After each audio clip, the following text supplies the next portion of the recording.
Price Lord, மரியே வாழ்க. இன்றைக்கி ரொம்ப ரொம்ப முக்கியமான நாள். அதாவது இந்த தபசு காலத்திலோட தப காலம் அந்த விபூதி புதனுக்கு அடுத்து வர்ற வெள்ளிக்கிழமை வந்து தார்ன் ஆஃப் ஜீசஸ், அதாவது ஹோலி தார்ன் இருக்கு இல்லையா, முள்முடியின் நாள் இது. இன்றைக்கி வந்து அதுக்கான ஜெபமாலையும் ஜெபங்களும் நம்ம செய்ய வேண்டிய நாள் இது. முள்முடிக்குன்னு தனியாக ஜெபமாலை இருக்குன்னா, ஆமாம் இருக்குங்க. சாமியோட முள்முடிக்குன்னு தனி ஒரு ஜெபமாலை இருக்குது. பயங்கர வல்லமையான ஜெபமாலை. நாம் நம்மளுடைய எண்ணங்கள்னாலேயும் நம்மளுடைய செயல்கள்னாலேயும் ஆண்டவருக்கு எதிராக செய்த அனைத்து குற்றங்களுக்கும் ஒரு பாவ கழுவாயாக ஒரு நற்செயல் மூலம், இந்த ஜெபத்தின் மூலம் அதிலிருந்து விடுபடுறதுக்கு ஒரு நல்ல ஒரு தகுந்த ஜெபமாலைனா இதுதான். அதாவது ஹோலி தார்ன்ஸ் ஆஃப் ஜீசஸ் கிரைஸ்ட் சாப்லெட்னு இதை சொல்லுவாங்க இங்கிலீஷில். ஓகே, இப்போது நம்ம அது என்னன்னா முதல்ல பார்க்கலாம். ஜீசஸை வந்து அரெஸ்ட் பண்ணிட்டாங்க. அரெஸ்ட் பண்ணிவிட்டு கொண்டு போய் தீர்ப்பெல்லாம் இது பண்ணதுக்கப்புறம் கூட்டிகிட்டு போய் அவரை வந்து நீ தான் வந்து யூதர்களின் ராஜாவா, நீ தான் வந்து ஜூஸோட கிங்கா அப்படின்னு சொல்லிட்டு ரொம்ப மாக் பண்ணுறாங்க, நக்கல் பண்ணுறாங்க, கிண்டல் பண்ணுறாங்க, காரி துப்புறாங்க. அதுக்கப்புறம் என்ன பண்ணுறாங்க, ஒரு பர்பிள் ஆடை, ஒரு பர்பிள் கலர் துணியை அவர் மேலே போற்றி, அந்த காலத்தில் ராஜாக்கள்லாம் பர்பிள் ட்ரெஸ் தான் போடுவாங்க. ஸோ அதை போற்றி அவரை வந்து நீ பெரிய ராஜாவா, நீ தான் எங்களையெல்லாம் ஆள போறியான்னு சொல்லிட்டு அந்த துணியை போற்றி ரொம்ப கேவலப்படுத்துகிறாங்க, அசிங்கப்படுத்துகிறாங்க, துன்பப்படுத்துகிறாங்க. அதுக்கப்புறம் அங்கே ஒரு பக்கத்தில் ஒரு மரம் இருக்குது. அது வந்து முட்கள் நிறைந்த ஒரு மரம், அது வெரி தானி ட்ரீ ஒன்று இருக்குது. அதிலிருந்து அப்படியே உடைக்கிறாங்க, ஒரு கிளைய மாதிரி உடைச்சி அதை வந்து அப்படியே சுற்றுனா அது வந்து முள்முடி மாதிரி அப்படி தயாரிக்கிறாங்க, ஒரு க்ரௌன் மாதிரி தயாரிக்கிறாங்க. க்ரௌன் ஆஃப் தார்ன்ஸ் தானே இன்றைக்கி நம்ம அதை பற்றி தானே பேசுகிறோம். அப்போ அது ஒரு க்ரௌன் மாதிரி, கிரீடம் மாதிரி அந்த முள்ளுலேயே அப்படியே சுற்றுறாங்க. அது வந்து பார்த்திங்கன்னா பயங்கர நீளமான முட்கள், அந்த ஏரியாவில் இருக்கிற முட்கள் வந்து பயங்கர நீளமானது. அதை வந்து எடுத்து அப்படியே சுற்றிட்டு ஆண்டவருடைய தலையில் அதை வைக்கிறாங்க.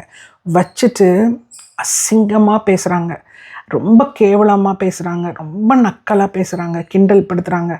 நீ ராஜாவோட உடை போட்டாச்சு, இப்போ வந்து நம்ம வந்து கிரீடமும் சூட்டிட்டோம், ஆனால் என்ன வந்து நீ வந்து உனக்கு வந்து ஒரு இதாக தெரியலையே அப்படின்னு சொல்லிட்டு அந்த கிரீடம் நிற்க மாட்டேங்குதுன்னு சொல்லிட்டு அந்த முள்ளை வச்சுட்டு அழுத்துறாங்க.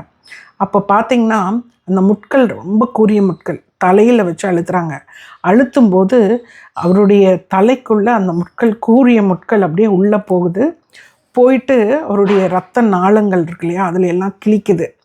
அப்புறம் தலை ரொம்ப மென்மையான பகுதி, நம்ம எல்லாத்துக்குமே தெரியும். அதில் வந்து அவருடைய அந்த முள் வந்து அந்த க்ரௌனாக சூட்டப்பட்ட அந்த தார்ன்ஸ் வந்து உள்ளே போய் ரத்த கசிவு நிறைய வருது. Jesus was shedding lot of blood shed, அப்படியே ரத்தம் அப்படியே கொட்டுது தலையிலேருந்து. இவங்க அவ்வளோ ஏளனமாக சிரிக்கிறாங்க. அப்புறம் ஜீசஸ்க்கு பெயினே தாங்க முடியல. அவர் சொல்கிறாரு, அவருடைய வேதனைகளை பற்றி அவர் வந்து ஒரு சிஸ்டருக்கு பகிர்ந்துக்கும் போது அவர் சொல்கிறாரு, இந்த கெத்செமனே தோட்டத்தில் பட்ட இதுக்கப்புறம் ரொம்ப கொடிய வேதனைன்னு எனக்கு இது தெரிஞ்சதுன்னு. ஏன்னா முதல் அவரை வந்து அசிங்கப்படுத்தினது, அந்த தீர்ப்புக்கு அப்புறம்தான் அவரை வந்து இப்படி கொண்டு போய் நீ தான் ராஜாவோ அப்படின்னு. ஆனால் உண்மையான ராஜாக்கு தங்க கிரீடம் சூட்டணும், ஆனால் இவங்க முள்முடி கிரீடம் சூட்டி அவமானப்படுத்துகிறாங்க, அசிங்கப்படுத்துகிறாங்க. நாமளும் ஏன் வந்து தலை அப்படின்னா தலையில் முள்முடி சூட்டி அழுத்துறாங்கன்னா, இது ரொம்ப முக்கியமானது. நம்ம எண்ணங்கள் எல்லாமே நம்மளுடைய தீய எண்ணங்களாகட்டும், ஒரு தவறு செய்கிறதாகட்டும், முதல்ல நம்ம எண்ணங்கள் வழியாக தான் வருது. நம்ம முதல்ல யோசிக்கிறோம், இது செய்யலாமா செய்யக்கூடாதான்னு. நம்ம செஞ்சுட்டு அதுக்கப்புறம் தான் நம்ம வந்து அதை வந்து மனசுக்கு கொண்டு வந்து கான்ஷியஸ் பார்க்குறோம். ஸோ அந்த ஆண்டவர் எவ்வளவு வந்து தேவையில்லாத ஒரு பாடுகளை, தேவையில்லாத எந்த தப்புமே செய்யாமல், அவர் யார் மேலேயுமே எந்த தீய எண்ணமும் பண்ணல, எதுவும் பண்ணலை. ஆனால் உண்மையான ராஜாக்கு நம்ம கொடுத்த மணிமகுடம் என்னென்னா முள் கிரீடம் தான், உண்மையான தங்க கிரீடம் கொடுக்கல. அதுக்கப்புறம் அவர் வந்து இரத்த கசிவு பயங்கரமாக வருது, எல்லாம் பண்ணுறாங்க. நம்ம யோசிப்போம், நம்ம கேட்போம், ஏன் வந்து அந்த முள்முடின்னு வந்து ஏன் அதுக்குன்னா பழைய ஏற்பாட்டுக்கும், அதாவது பழைய இதுக்கும் வந்து ஒரு இது இருக்குது. நம்ம எல்லாத்துக்குமே தெரியும், நியூ ஆடம் தான் ஜீசஸ் கிரைஸ்ட். பழைய ஆதாம் யாருன்னா நம்ம ஆதாம், அவர் வந்து பாவத்தின் வழியாக தான் ஆண்டவர் வந்து சொல்கிறாரு, கடவுள் சொல்கிறாரு, நீ செய்த பாவத்தின் வழியாக தான் முட்களும் புதர்களும் உருவாச்சு உலகத்தில். ஸோ அந்த முட்களும் புதர்களும் நம்ம பாவங்கள், பழிகள், என்ன சொல்கிறது, சாபங்கள் தான் அதெல்லாம். முட்கள் எல்லாமே நம்மளோட இயலாமை, நம்மளுடைய அகந்தை, நான், திமிரு, இன்னும் என்னென்னலாம் கெட்டது இருக்கோ உலகத்தில் அத்தனையும் தான் முட்களும் அந்த புதர்களும். அது வந்து ஆதாமுடைய பாவத்துக்கு அப்புறம், கீழ்ப்படியாமைக்கு அப்புறம் தான் இது வந்துச்சு. ஆனால் அந்த புதிய ஆதாமாகிய இயேசு ஆண்டவர் அதே முட்களால், தவறே செய்யாதவர், நம் பாவங்களுக்காக அந்த முட்கள்லேருந்து வெளியே வராரு. பாவத்திலேருந்து விடுதலை கொடுக்குறாரு, சாபத்திலேருந்து விடுதலை கொடுக்குறாரு. ஏன் மக்கள் வந்து தூய்மையாக இருக்கணும், போதும் அப்படின்னு சொல்லி நம்மளுக்காக அவர் பரிந்துரைக்காக தானே பலியாகிறார். அந்த ஆட்டுக்குட்டி முள்முடியை வந்து சூடி, அதையும் யாரையும் திட்டலை, சாபமுடலை, ஆனால் வந்து ஏற்றுக்கொள்கிறார். எவ்வளோ தாழ்ச்சி இங்கேனா, அதாவது நம்மெல்லாம் ஒரு சின்ன விஷயம் பண்ணுறோன்னா நம்ம என்ன பண்ணுவோம், நம்மளுக்கு அப்ரிஷியேஷன் வேணும், பாராட்டு வேணும். என்னை யாராவது அசிங்கமாக பேசிட்டாங்க, என்னோடய மரியாதை குறைவாக பேசிட்டாங்கன்னா எவ்வளோ சுயமரியாதை, செல்ஃப் ரெஸ்பெக்ட் போச்சுன்னு அவ்வளோ கோவப்படுவோம். அவங்கக்கிட்ட நம்ம மதிக்கலைன்னா நம்மளை பேச மாட்டோம். ஆனால் மதிக்க வேண்டியவர், ராஜ கிரீடம் சூட்ட வேண்டியவர், ஆனால் அவர் அவ்வளவு அசிங்கப்படுத்துகிறாங்க, அவ்வளோ கேவலப்படுத்துகிறாங்க, மொக்கரி பண்ணுறாங்க, எல்லாம் பண்ணுறாங்க. ஆனால் தாழ்ச்சியோடு ஏற்றுக்கிறார். அந்த தாழ்ச்சி நம்மளுக்கு வரணுங்கிறது தான் இன்றைய நாளுடைய சிறப்பு. இந்த தவக்காலத்தில் நம்ம தாழ்ச்சியை கற்றுக்குவோம், சிலதெல்லாம் பொறுமையோடு ஏற்றுக்கொள்கிறத கற்றுக்குவோம். இந்த ஜெபமாலையை எப்படி ஜெபிக்குதுன்னு நம்ம பார்த்துக்கலாம். இது எப்படி ஜெபிக்கிறதுன்னு நான் ஷார்ட்டாக சொல்லிடுறேன். அதுக்கப்புறம் வந்து இது கீழே டிஸ்கிரிப்ஷன், வீடியோ கீழே டிஸ்கிரிப்ஷனில் வந்து இந்த ஜெபமாலை எப்படி ஜெபிக்கணும்னு ஃபுல் ஃபார்ம் எப்போ போடுவோம் இல்லையா, அந்த மாதிரி போட்டுடலாம்.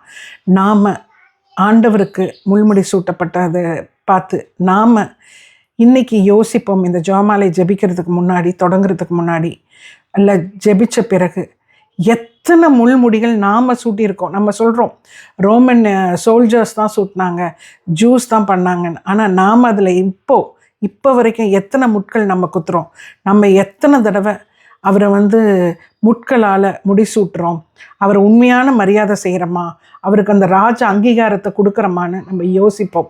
அதுதான் நல்ல தகுந்த தவக்காலத்தின் ஒரு முயற்சியாக இருக்கும், வாழ்க்கையின் வழிமுறையாக இருக்கும். நம்ம என்னெல்லாம் செய்யணுமோ அதை வந்து யோசித்து, தலையில் தான் எல்லா கெட்ட எண்ணங்களும் வருது, எல்லாம் நான், எனதுன்னு இந்த அகந்தை வருது, அதை தூக்கி போடுவோன்னு ஒரு முடிவெடுப்போம். அதே மாதிரி நான் சொன்னேன் இல்லையா, ஒரு மரம் அங்கே இருந்துச்சு, அந்த மரத்திலிருந்து எடுத்து தான் முள் இது பண்ணாங்கன்னு சொன்னேன் இல்லையா, அந்த மரத்திலிருந்து அந்த ஐகான் வந்து இங்கே வந்து நம்ம பார்க்க போகிறோம். இப்போ இதை பார்க்கும்போது நம்ம பக்தியோட வேண்டிக்கோங்க, ஆண்டவரே நானும் உங்களுக்குள்ள முள்முடி சூட்டுறதுக்கு நானும் ஒரு காரணமாயிருக்கேன் அப்படின்னு சொல்லிட்டு, எந்த மரத்துலேருந்து சாமிக்கு எடுத்து போட்டாங்களோ அதே மரத்திலிருந்து எடுக்கப்பட்ட முட்கள், ஒவ்வொரு முள்ளும் எவ்வளோ கூர்மையாக இருக்குது பாருங்கள். இப்போது நாம் இந்த முள்முடியின் ஜெபமாலை, அதாவது ஹோலி தார்ன்ஸ் சாப்லெட்டை பற்றி ஜெபம் பண்ண போகிறோம். இதுவும் அதே தான். இது நம்மளது மாதிரி 53 மணிகள் தான் இருக்கும். இங்கே பார்த்திங்கன்னா முள்முடி இருக்கும், இதுலேயும் பார்த்திங்கன்னா முள்முடி இருக்கும். 53 மணிகள் தான். இது எப்படி ஜெபிப்பதுன்னு சொல்கிறேன். எல்லாரும் நம்மளுடைய சாதா ஜெபமாலையை எடுத்துக்கோங்க. தந்தை, மகன், தூய ஆவியின் பெயராலே போட்டுட்டு, அப்புறம் பரலோகத்திற்கு எங்கள் பிதாவே விசுவாச பிரமாணம், ஒரு பரலோகத்து மந்திரம், 3 அருள் நிறைந்த மாதிரியே பிதாசுதன். எல்லா ஜெபமாலையும் தொடங்குற மாதிரி தான் தொடக்கம். அதுக்கப்புறம் இந்த ஜெபமாலை எப்படி ஜெபிக்கணும்னா, தெய்வ இரட்சகராகிய ஆண்டவர் இயேசுவே, உமது பரிசுத்த தலையில் முட்கள் குத்தப்பட்ட அந்த கொடிய வேதனையை நினைவு கூர்ந்து இந்த முட்கள் கிரீட ஜெபமாலையை உமக்கு ஒப்புக் கொடுக்கின்றேன். இந்த வேதனையின் பேரால் எனக்கு துன்பங்களில் பொறுமையையும், சோதனைகளில் தாழ்மையையும், என் சிந்தனைகளில் தூய்மையையும் அருள் புரிவீராக. ஆமேன் அப்படின்னு சொல்லணும். அதுக்கப்புறம் முதல் மணிகள் இருக்கு இல்லைங்களா, பெரிய மணி இருக்கு இல்லையா, அதில் முட்கள் கிரீடம் சூட்டப்பட்ட இயேசுவே எங்களுக்கு இரக்கம் செய்யும். அதாவது முட்களால் கிரீடம் சூட்டப்பட்ட இயேசுவே எங்கள் மேல் இரக்கமாயிரம் நம்ம சொல்லுவோம் இல்லையா, அதுக்கு பொதுவாக எங்களுக்கு இரக்கம் செய்யும்னு சொல்லியிருக்காங்க. அடுத்தது 10 சின்ன மணிகள் இருக்கு இல்லையா, அருள்நிறை மந்திரம் சொல்லுவோம் இல்லையா, அந்த 10 சிறுமணிகளில் உமது முட்கள் கிரீட வேதனையின் பேரால் என் பாவங்களை மன்னித்து என் மனதை தீய எண்ணங்களிலிருந்து காக்கும். அதாவது உமது முட்கள் கிரீட வேதனையின் பேரால் என் பாவங்களை மன்னித்து என் மனதை தீய எண்ணங்களிலிருந்து காப்பாற்றும் அப்படின்னு சொல்லணும். அதுக்கப்புறம் எல்லாம் சொல்லி முடிச்சிருவோம் இல்லையா, அதுக்கப்புறம் நிறைவு ஜெபம் இருக்கு இல்லையா, அது என்னன்னா, முட்கள் கிரீடம் சூட்டப்பட்ட இயேசுவே உமது பரிசுத்த தலையின் வேதனையின் பேரால் என் அகந்தையை நீக்கி என் சிந்தனையை தூய்மைப்படுத்தி எல்லா துன்பங்களையும் அன்புடன் ஏற்க எனக்கு அருள் தாரும் அப்படின்னு சொல்லி முடிக்கணும். இதை பயங்கர வல்லமையான ஜெபமால நம்ம பக்தியோட இதை ஜெபிப்போம்.